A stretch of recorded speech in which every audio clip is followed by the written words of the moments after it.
communication, marketing, recrutement. Vos besoins ont des solutions vidéo avec Décideur TV, le studio.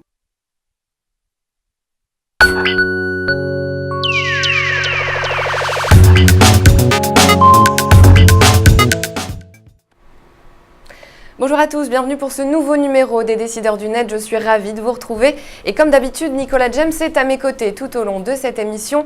Je vous rappelle qu'elle est en direct sur le site de Décideur TV et sur le Journal du Net. Vous pouvez donc poser toutes vos questions à notre invité via le chat ou via Twitter avec le hashtag DDN. Alors justement, notre invité, qui est-il aujourd'hui? Après plusieurs expériences au sein de régies publicitaires de grands médias comme Canal+, l'Expansion ou encore RTL, il intègre le Figaro en 2005 et il devient président du directoire de Figaro Classified en 2007 et intègre enfin la direction de Groupe M France en septembre 2013, donc filiale du britannique WPP. J'ai nommé Pierre Comte. Bonjour Pierre. Bonjour. Merci d'être avec nous. Alors je commence cette émission comme d'habitude par une question de Thierry Amar, le président d'Offre Média. Il interroge chaque semaine l'invité qui est présent sur ce plateau et cette semaine, eh bien, c'est vous. On regarde. Pierre Comte, vous succédez à un duo emblématique à la tête de Groupe M avec Bruno Kémoun et Eric Rebout. Quelles sont les décisions que vous prendrez ou que vous avez prises qui marqueront votre empreinte à la tête du groupe ? Alors qu'avez-vous à répondre à Thierry Amar? Parce qu'effectivement, prendre la succession des twins, comme on les appelle, c'est peut-être pas forcément chose aisée. La première chose, c'est que je voudrais saluer Thierry Amar parce que je trouve que c'est un grand professionnel et un entrepreneur courageux. Et la deuxième, je voudrais le remercier pour commencer cette émission par Bruno et Eric parce que c'est évidemment un point important. Moi, je voulais juste témoigner du sentiment personnel que j'ai, que ce passage de relais est assez exemplaire. WPP a souhaité racheter la société de Bruno et Eric pour accélérer sa croissance en France. Avec un système d'earn-out, les choses se sont très bien passées pendant toute cette période, très bien passées à la fin de l'earn-out. Ils choisissent ensemble un successeur pour diriger les opérations en France. Et en plus, ils permettent à ce successeur de pouvoir continuer à être accompagné par Bruno et Eric, puisqu'ils ont avec nous un contrat de consultants de long terme, donc c'est fantastique. Personnellement, depuis que je travaille avec Bruno et Eric. J'ai non seulement un respect professionnel évidemment très grand, ce sont des commerciaux hors pair, il ne faut pas du tout que je m'imagine pouvoir me glisser dans leurs pantoufles, et puis j'ai surtout une profonde et solide amitié pour eux. Et donc la première chose, en tout cas, quoi je vais m'inscrire, c'est surtout pas de la rupture, mais essayer d'amplifier, de continuer, peut-être de réaliser des choses qu'ils avaient mis en germe et qu'il faut accélérer. Donc dans la continuité. Alors on va y revenir à un Groupe M France, mais avant j'aimerais revenir sur votre expérience au Figaro, puisque vous avez contribué pendant 8 ans au développement numérique du groupe. Est-ce que vous pouvez nous parler un petit peu de ces 8 années ? Oui, j'ai eu 8 années fantastiques, absolument fantastiques. Il faut avoir un peu de chance aussi. Je crois qu'on a eu une conjonction d'un management collectif. Moi, je crois au management collectif et pas aux hommes providentiels. Un management à plusieurs, avec une conjonction avec un bon actionnaire. Je pense qu'on ne parlera jamais assez de Dassault pour le groupe Figaro. On a vu qu'il fallait aller sur le digital. J'ai eu de la chance parce qu'au départ, je n'étais pas venu pour faire le digital, j'étais venu pour faire uniquement la régie publicitaire. Il y a eu ce projet de Classifieds qui finalement a servi de locomotive, qui a décomplexé le groupe Figaro. Oui, un groupe de presse peut réussir un grand projet digital. Donc on avait Cadre Emploi, Exploremo, on a poussé les feux, la fusion avec Job, l'introduction en bourse. Et in fine, pour boucler la boucle et pour revenir à Figaro Classifieds et à faire en sorte que ce soit l'entité Internet qui fasse la régie du papier. Je trouve que c'était un joli clin d'œil de l'histoire. Et puis le développement du Figaro.fr, où on a alterné deux stratégies, de tactiques plutôt. D'abord de l'organique, et moi je crois beaucoup à l'organique. On a investi, c'est pas des sommes si impressionnantes que ça par rapport à des valorisations d'achat qu'on peut voir, Donc le premier job, ce qui était mon job au Figaro, c'était de constituer une équipe, la meilleure équipe digitale possible. On est passé de 5 à 125 collaborateurs sur le Figaro.fr. Quelques acquisitions, mais que nous avions pensé comme des acquisitions en complément, c'est-à-dire on ne faisait pas des acquisitions pour les laisser en silo à l'extérieur, ce que fait par exemple un groupe comme Axel Springer. Donc d'essayer de rapprocher la chaîne météo, Sport 24, créer des synergies avec nos équipes. Et puis cette tactique un peu progressive qu'on avait un peu piquée au New York Times en 2006, dans un voyage à New York, pour les journalistes, parce que vous êtes des journalistes. Et à l'époque, on était revenu des États-Unis avec ce concept de invite, not assign, inviter les journalistes papier à faire du web, ne les obligez pas. Et alors au début, c'était le désert des Tartares, hein, il n'y avait personne. Et puis au fur et à mesure, évidemment, avec les blogs, avec la vidéo, avec d'abord par individu, puis par service. Et puis peu à peu, un peu comme une technique de 1, 2, 3 soleils, le web qui était dans un immeuble à côté est venu dans le même immeuble, puis au même étage, et puis on a fusionné. Donc moi j'ai un souvenir fantastique, c'est une expérience fantastique pour moi d'avoir eu la chance de participer à ça. Alors vous êtes particulièrement bien placé pour avoir un avis sur la question. Comment vous le voyez, l'avenir de la presse, de la télévision, du web? Comment vous Les trois. voyez ça? Non, peut-être juste sur la presse. Je crois qu'on voit bien en plus l'actualité est cruelle. Lagardère qui cède 10 titres par exemple, ça vous inspire quoi pour se recentrer sur ces marques les plus fortes sur le web? Moi je retiens la dernière partie de l'allocution, c'est-à-dire que Lagardère va se concentrer sur quelques grandes marques qui sont des marques de presse. Elle, Match, Journal du Dimanche. C'est ça l'information pour moi et donc j'en vois le côté positif. J'en connais le côté cruel de des marques qui ne sont pas dans la sélection et les enjeux humains qu'il y a derrière, bien entendu. Mais en tant que manager d'un groupe média, je pense que cette décision est la bonne. Peut-être elle aurait dû être prise, je sais pas, plus tôt, je sais pas, mais en tout cas, moi je retiens.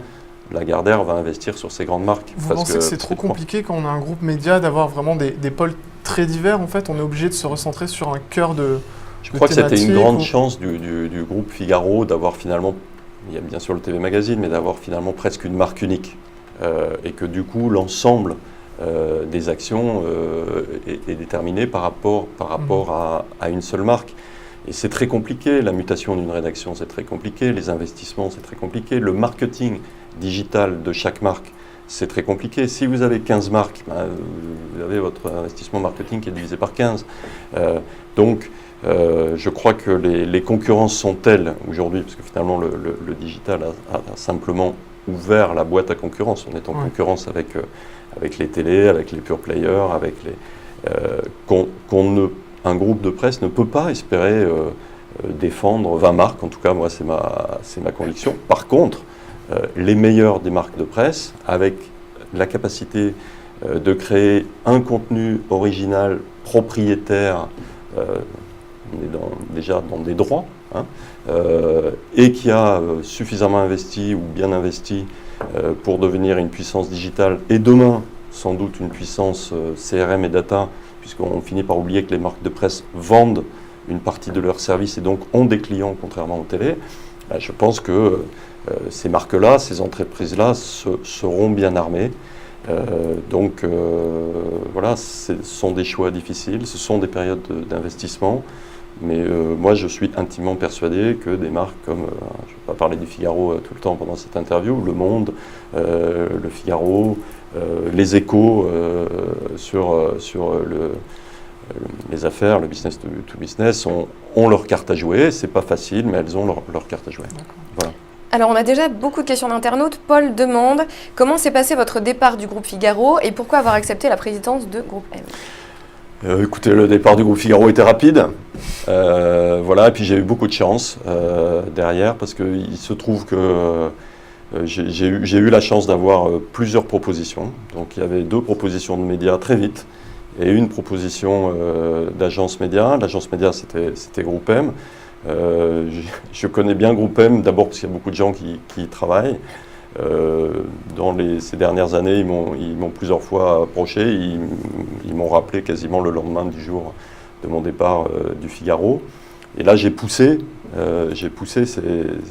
les rendez-vous avec eux. Et en fait, c'est vraiment la période de ces rendez-vous de recrutement qui m'a fait choisir le projet Agence Média et non pas les deux propositions de médias qui par ailleurs étaient très intéressantes. C'était des postes du coup à nouveau en régie ou en direction Non, générale? en fait, il y avait. Je pense que le sujet de régie aujourd'hui dans les médias est un vrai sujet. Parce qu'en fait, aujourd'hui, il est presque dépassé.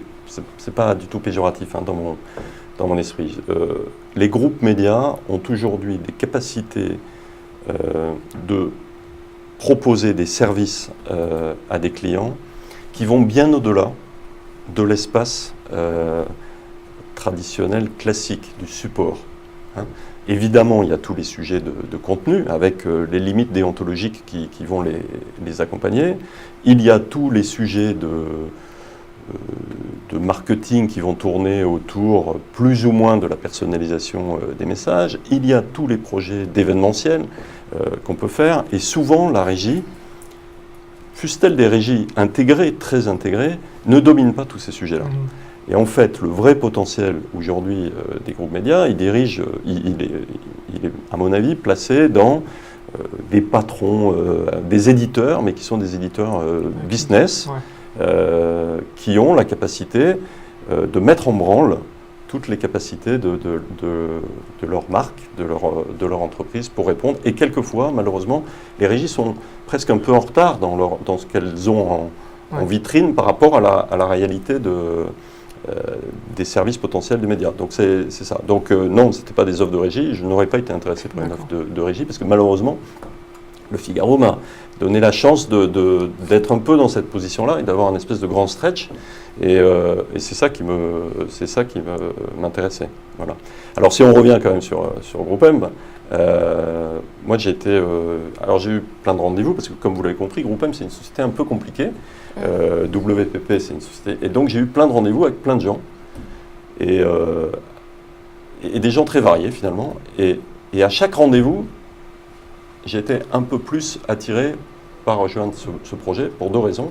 Première, pour des raisons personnelles, parce que je me suis dit je dois pouvoir amener quelque chose à GroupM en France en termes de management. C'est sans doute mon expérience plutôt de mutation du numérique qui était importante plutôt que l'expérience de régie. Voilà. Et puis surtout, j'ai retrouvé là alors là j'avais perdu un peu au Figaro, c'est-à-dire une vision internationale avec une entreprise mondiale. Et une entreprise mondiale, c'est pas seulement la taille, c'est aussi la richesse de l'entreprise, au-delà de GroupM, de WPP. Voilà. Et à chaque fois que je rencontrais des managers, soit des Anglais, soit des Français, par exemple, j'ai beaucoup discuté, j'espère qu'elle ne me voudra pas de la citer, avec Nathalie Rastoin d'Ogilvy.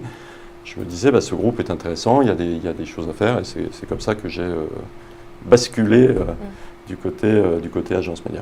C'est d'ailleurs l'un de vos enjeux, parce que le positionnement peut-être de GroupM en France n'est pas à la mesure de ce que peut être WPP à l'international, non?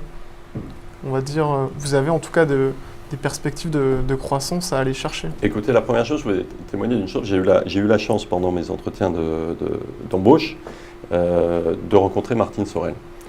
Alors d'abord, je me suis dit que c'était, évidemment, c'est flatteur, mais je me suis surtout dit que c'était assez fantastique que le patron d'un groupe aussi grand et aussi puissant s'intéresse au type qui va reprendre sa filiale en France.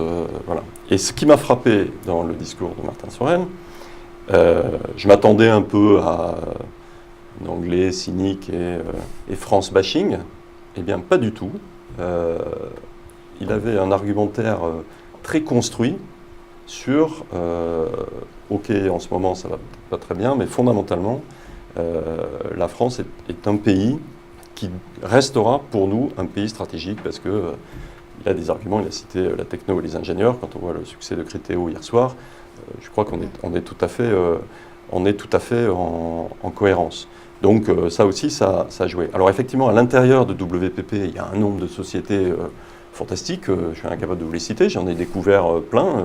Je me suis rendu compte en Californie il y a 2 mois que j'ai rencontré des gens qui étaient à l'agence AKQA, que ça c'est dans le groupe WPP, je ne savais pas. Voilà. Il y a évidemment beaucoup de choses. Alors quelque part, abondance de biens peut nuire aussi, parce que voilà, donc il faut aller rechercher toutes ces richesses-là. Et puis je crois que ce n'est pas faire ombrage à WPP ou à Groupe M.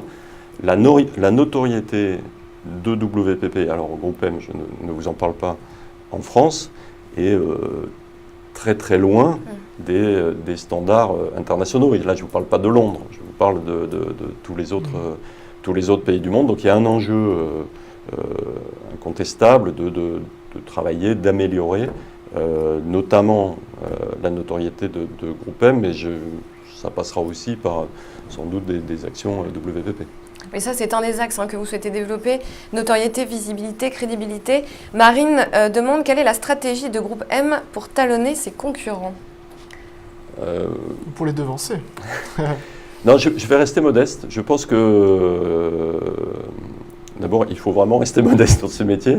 Mais je crois que la France, elle a une particularité, c'est que la France, c'est le pays d'Havas et de Publicis. Voilà. Bien, mal, c'est pas mon propos. Acteurs historiques. Ce sont des acteurs historiques très puissants en France, légitimes, avec des racines, voilà. En plus, ils sont bons. Donc on a un paysage de concurrence qui est très spécifique à la France. Et il y a encore quelques années, j'aurais en plus cité Cara, avant qu'il devienne Aegis et puis qu'il se japonise. Mais bon, Havas Publicis en France... Donc dépasser Havas Publicis en France, oui, je peux vous dire que ça serait bien si on y arrivait. Non, ce qu'on souhaite, c'est effectivement le mot talonner, allez, prenons-le comme tel. On n'en est pas très loin aujourd'hui, on n'est pas à des années-lumière derrière les 2 entités françaises, à peu près à égalité avec le 4e joueur qui est Aegis. Donc on est dans la cour. Je pense que c'est pas tellement un sujet de taille, voilà. Par contre, c'est vrai qu'on veut pouvoir jouer cette concurrence à fond. On a parlé tout à l'heure notoriété, communication, tout ça c'est très bien, mais avant, il faut que la société, comment dire, soit aussi organisée, plus claire, qu'on voit ce qu'on fait, puis après on monte sur scène. Donc le sujet, il est là. Au passage, je n'ai pas du tout l'impression qu'on est à la rue. J'arrive dans une société qui est le challenger officiel en France de Havas et Publicis, qui est très armé, parce que dès qu'on sort des frontières, pour le coup, ce n'est plus la même musique. Mais sans être à la rue, comment vous comptez vous y prendre pour grappiller quand même des parts de marché? Comme je vous l'ai dit, malheureusement, je ne vais rien vous dire aujourd'hui. Je suis encore en période d'essai, je termine ma 5e semaine. À la tête de Groupe M, on travaille, on a fait plein je ne fais pas tout seul, j'ai trouvé un management très éclectique, varié, il y en a beaucoup que je connaissais. On travaille, on est plutôt sur des sujets de réglage, peut-être qu'on parlera après organisation et management par rapport à cet univers incroyablement mobile qui est celui dans lequel nous vivons aujourd'hui. Moi, j'ai une feuille de route d'investissement. J'ai une feuille de route d'ambition. Donc,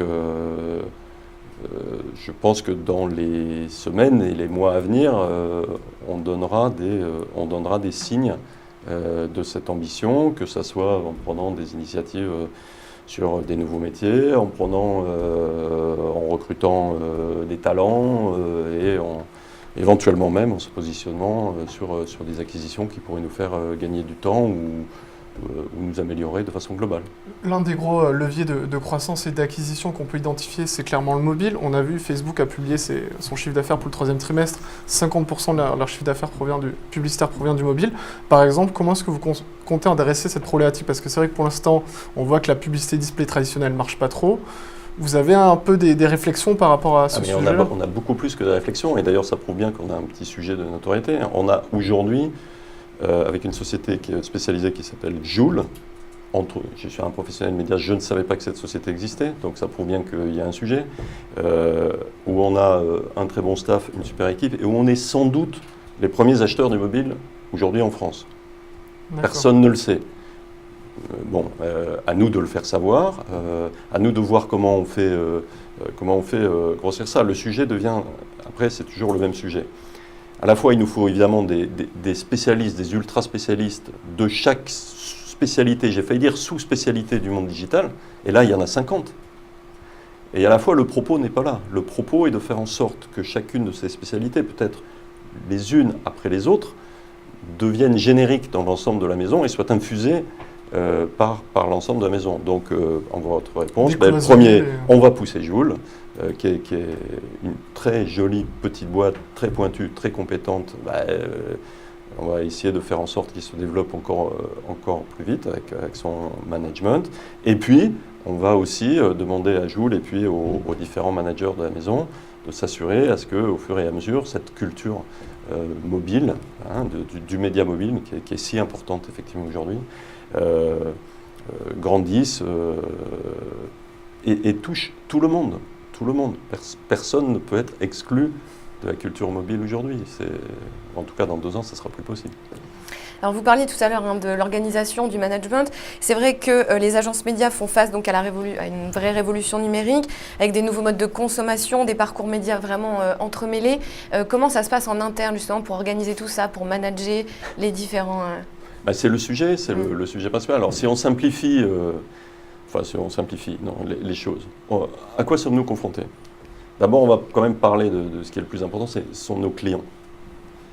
Nos clients, ils sont extraordinairement bousculés, et en tant qu'entreprise et en tant qu'individu, au passage, par toute la nouvelle sphère digitale, par le changement des usages au niveau des consommateurs. Parce qu'en fait, c'est le consommateur qui change.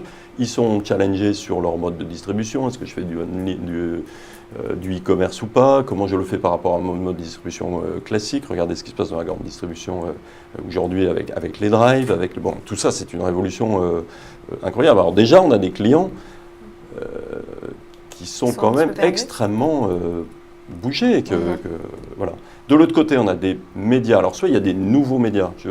Par exemple, je ne reprends pas tellement c'est immodeste de ma part les mots de Maurice Delévy sur la concurrence à Google ou la concurrence. Nous, pour moi, Google est un acteur, est un média d'un nouvel ordre et sûrement d'une taille et de capacité qui n'ont rien à voir. Mais on a là donc des nouveaux acteurs qui en plus bougent tout le temps. Prenons l'exemple de Facebook.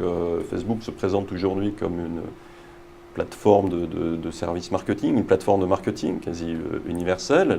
Il y a 6 mois, on parlait de réseaux sociaux, ce n'était pas du tout le même verbatim. Donc des nouveaux acteurs et qui en plus eux-mêmes bougent beaucoup. Et puis on a les médias traditionnels, on en a parlé tout à l'heure avec le Figaro, mais évidemment les télés et même l'affichage, qui sont eux-mêmes extrêmement bougés. Et au milieu de tout ça, il y a les agences médias. Alors, moi, d'abord, je pense qu'il n'y a jamais eu autant besoin des agences médias qu'aujourd'hui.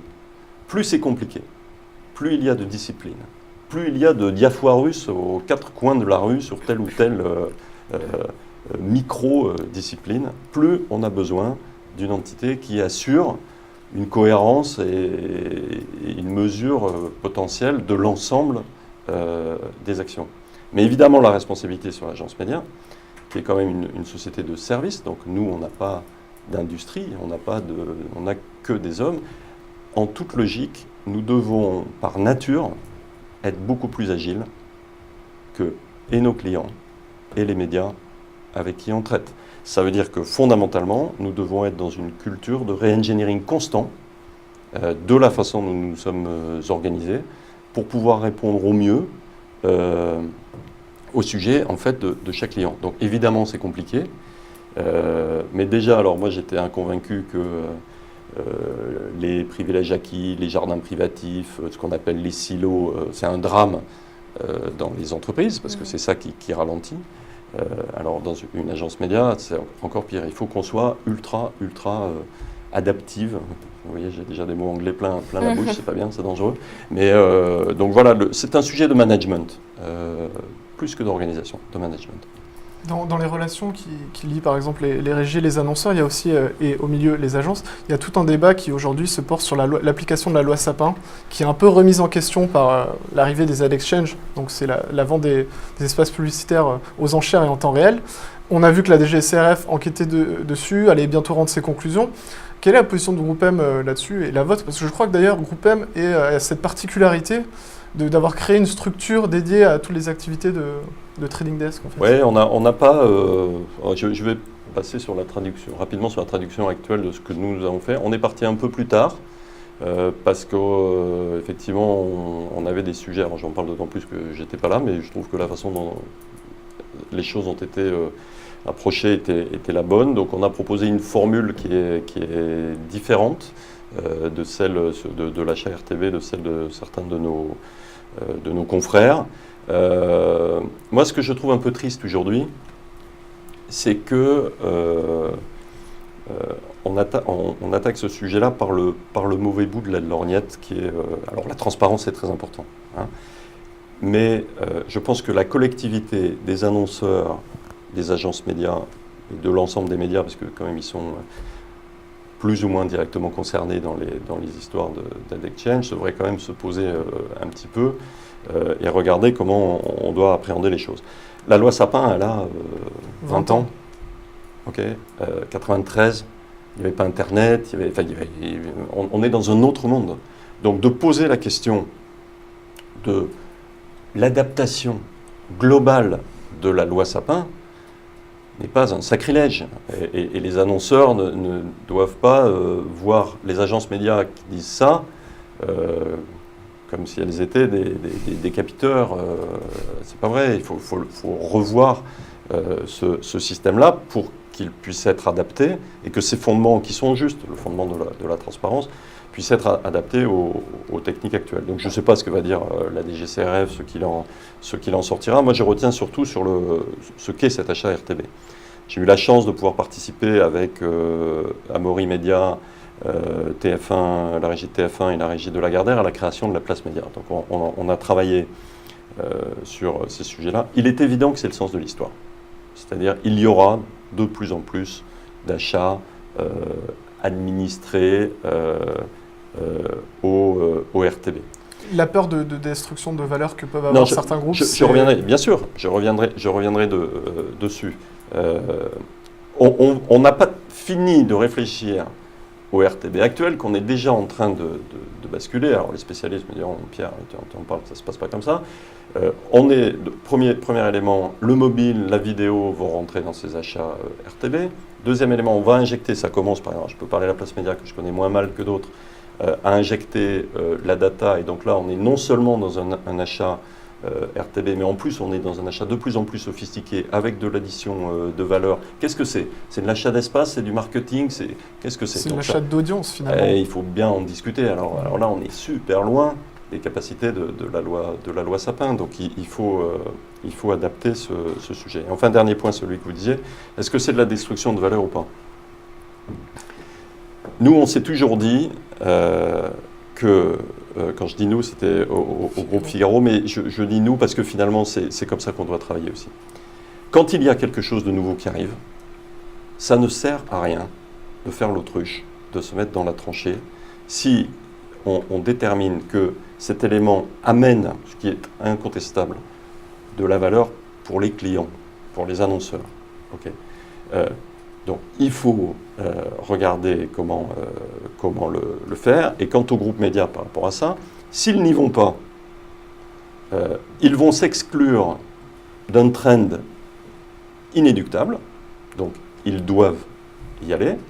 Groupe média traditionnel, la plupart du temps sur le monde internet, ça veut dire premium. Donc ils doivent aller dans des RTB qui assurent une certaine sanctuarisation de leur espace, qui ne mélangent pas leur inventaire avec le grand bleu du web qu'il y a. Et puis, ils doivent faire leur courbe d'expérience en yield management. C'est un simple sujet de yield management. C'est-à-dire, qu'est-ce que je vends par ma régie classique voilà, de plus en plus sur mesure, d'ailleurs, de plus en plus sur mesure. et qu'est-ce que je donne aux ad exchange, et puis où est-ce que je place mon rideau mobile, sachant qu'en plus, les ad exchange vont permettre, par les sujets de data, d'enrichir les régies mères en donnant des nouveaux arguments aux régies mères. Donc, quelque part, il y a un vrai gisement pour les annonceurs. Moi, je pense qu'il y a plus d'opportunités que de menaces pour les médias. Et nous, les agences médias, on doit arriver avec tout le monde à faire en sorte que cette discipline prenne ses lettres de noblesse et qu'on se concentre sur ses potentiels plutôt que sur ses objections. Alors on va terminer très rapidement par une question de Jean-Francis qui dit groupe M en chiffres, ça donne quoi? Rapidement. Groupe M en France ou Groupe M Groupe M en France. Groupe M en France, on aura acheté cette année, je pense, aux alentours de 2,3 milliards d'investissements publicitaires. Voilà, là-dessus, il y a... Combien de collaborateurs? Il y a 550 personnes en France. Alors, je vous rappelle qu'il y a quand même 4 agences à l'intérieur de Groupe M qui sont KR Media, Mindshare, MIC et Mediacom. Voilà, c'est donner une unité à tout ça qui est mon boulot. Et en termes de part de marché en France, on doit être aux alentours de 18%. Je pense que le leader, j'espère qu'ils me pardonneront si je me trompe, doit être à 25%. Donc voilà. Alors on va voir après avec la fusion Publicis-Omnicom comment les choses se passent. Mais le sujet n'est pas un sujet de taille, en tout cas en France. C'est un sujet de taille dans d'autres pays, mais pas en France. Bon, ce sera le mot de la fin. Merci infiniment Pierre Comte d'avoir répondu à toutes nos questions. Nicolas, on se retrouve bien évidemment la semaine prochaine. Quant à vous, merci de nous avoir suivis et d'avoir été si nombreux à poser vos questions. La semaine prochaine, notre invité, ce sera Dan Serfati, cofondateur et PDG d'un réseau social que vous connaissez probablement, c'est Viadeo. À la semaine prochaine. Merci beaucoup.